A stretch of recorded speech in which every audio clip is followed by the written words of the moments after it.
तो good morning to all of you. आज मैं आपको डिमांड के बारे में बताऊंगी। बेसिकली ये आपका agriculture marketing trade and prices का सब्जेक्ट है, जो कि हम एग्रीकल्चर के फोर्थ सेमेस्टर में पढ़ते हैं इन सेकेंड ईयर में। तो हम डिस्कस करते हैं डिमांड के बारे में। डिमांड आपने पढ़ा होगा, अपने इस टर्म्स के बारे में तो हर किसी को पता होगा। तो बेसिकली डिमांड क्या होता है? किसी वस्तु को प्राप्त करने के लिए जिसके लिए हमें भुगतान करना पड़े। और हम अगर इंग्लिश में डिफाइन करेंगे तो डिमांड एक ऐसा इफेक्टिव डिज़ायर है, that is desire which is backed by willingness and ability to pay for a commodity in order to obtain it.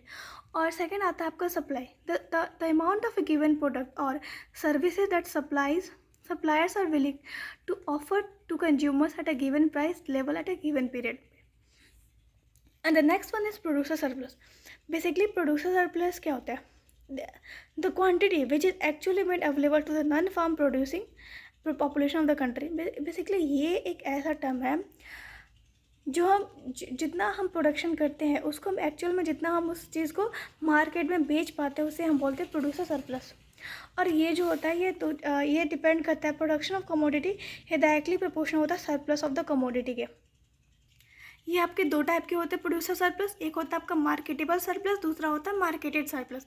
Marketable surplus क्या होता है? एक ऐसा क्वांटिटी जो कि एक्चुअल में फार्मर प्रोड्यूस करता है और बेचने के प्रोड्यूस करता है, तो चाहे वो उसके अपने लिए भी रखता है और बेचने के लिए भी रखता है। और ये एक थ्योरेटिकल कॉन्सेप्ट होता है सरप्लस का। और इसमें क्या होता है, जो प्रोडक्शन जो फार्मर जो प्रोड्यूस कर रहा है पहले अपनी रिक्वायरमेंट को फुलफिल कर लेता है, जो भी उसकी फैमिली का कंजप्शन उसको निकाल लेता है, फिर बाद में जितना बच जाता है उसको वो बेचता है। जैसे सपोज़ करिए कि किसी फार्मर ने अगर 10 किलो वीट लगाया अपने खेत में, उसने उसको प्रोड्यूस किया, उतना उसका प्रोडक्शन हुआ, तो उसने 2 किलो तो अपने लिए निकाल लिया जितना उसका फैमिली का कंजप्शन है, और जो 8 किलो जो बचा उसने उसको बेच दिया। तो वो आपका जो टर्म होगा वो मार्केटेबल सरप्लस आएगा। मार्केटेबल सरप्लस का फॉर्मूला होता है MS equal to P minus C। P होता है आपका टोटल प्रोडक्शन, C होता है टोटल रिक्वायरमेंट। अब हम बात करेंगे मार्केटेड सरप्लस के बारे में। मार्केटेड सरप्लस का बेसिकली मतलब ये होता है कि जो फार्मर एक्चुअल में बेचता है irrespective of their farm needs और फैमिली कंजप्शन अदर पेमेंट। और मार्केटेबल सरप्लस जो होता है ये कभी ज़्यादा भी हो जाता है, लेस भी हो जाता है और इक्वल भी हो जाता है as a to the marketable surplus से। अब हम बात करेंगे कि क्या व्हाट इफ़ मार्केटेबल सरप्लस अगर ज़्यादा हो मार्केटेबल सरप्लस से। तो पहला कंडीशन ये होगा कि कुछ फार्मर जो होते हैं वो रिटेन करते हैं स्मॉल क्वांटिटी ऑफ क्रॉप का, जितने उनका रिक्वायरमेंट होता है उतना ही उस क्रॉप को वो रिटेन करते हैं, बजाय ज़्यादा करने के वो कम रिटेन करते हैं। तो उस केस में मार्केटेड सरप्लस ज़्यादा होता है मार्केटेबल सरप्लस से। और इसका एग्जाम्पल होता है ये it is true for small and marginal farmers whose need for cash is more pressing and immediate. कभी कभी आपने सुना होगा कि मतलब किसी फार्मर्स को नीड होती है अभी, मतलब तुरंत पैसों की, तो वो उस केस में अपने लिए वो नहीं रख पाता है, बजाय वो बेच देता है। जितना उसने प्रोड्यूस किया होता है उस चीज़ को उतना सब कुछ बेच देता है।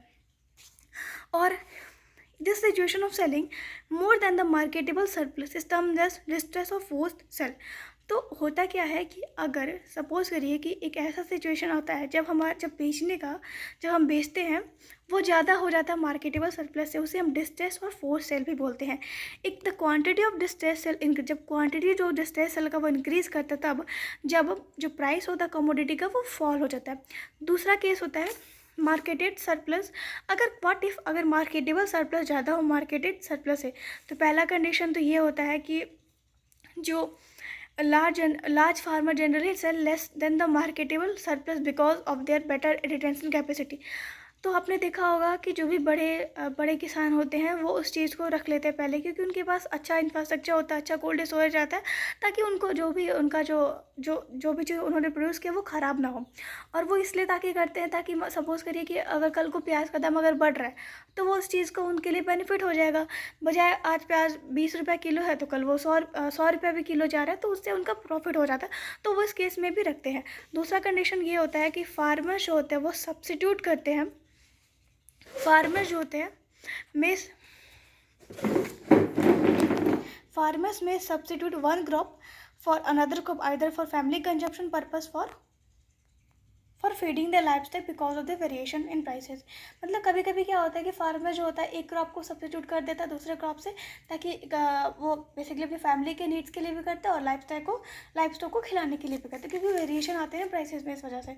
अब तीसरा कंडीशन, व्हाट इफ़ अगर मार्केटेड सरप्लस बराबर हो जाता है मार्केटेबल सरप्लस से, तो उसमें क्या होता है फार्मर जो होता है वो ज़्यादा अपने पास भी नहीं रख पाता है, ज़्यादा रिटर्न भी नहीं कर पाता और ना ही कम कर पाता, और ये जो होता है ना होल्ड करता है एक perishable commodities end of average farmer का। देखिए कौन कौन से फैक्टर अफेक्ट करते हैं आपके मार्केटेबल सरप्लस को। तो पहला फैक्टर तो ये होता है कि जो साइज ऑफ होल्डिंग होता है डायरेक्टली प्रोपोर्शनल होता है मार्केटेबल सरप्लस का। सेकेंड होता है प्रोडक्शन ऑन अ फार्म, ये डायरेक्टली प्रोपोर्शनल होता है मार्केटेबल सरप्लस का। प्राइस ऑफ कमोडिटी से मतलब सपोज करिए कि अगर it has a positive as well as negative relationship depending upon whether one consider the short and long run on the micro and macro level। ठीक है, size of family का inversely proportional होता है marketable surplus, और requirement of seed and feed का inversely proportional होता है marketable surplus. जो मार्केटेबल सरप्लस होता है ऑफ नॉन फूड क्रॉप का it generally higher than for food crop. Basically इस लाइन का मतलब ये है कि अगर सपोज करो कि आप अगर कॉटन जूट इन सब को अगर आप रिटर्न करके रखते हो तो ये ज़्यादा लंबे समय तक इसकी रिटेंशन ज़्यादा रहती है बजाय आपके जो भी फूड क्रॉप्स होते हैं उनके अकॉर्डिंग। तो धन्यवाद, hope you like this video, bye bye.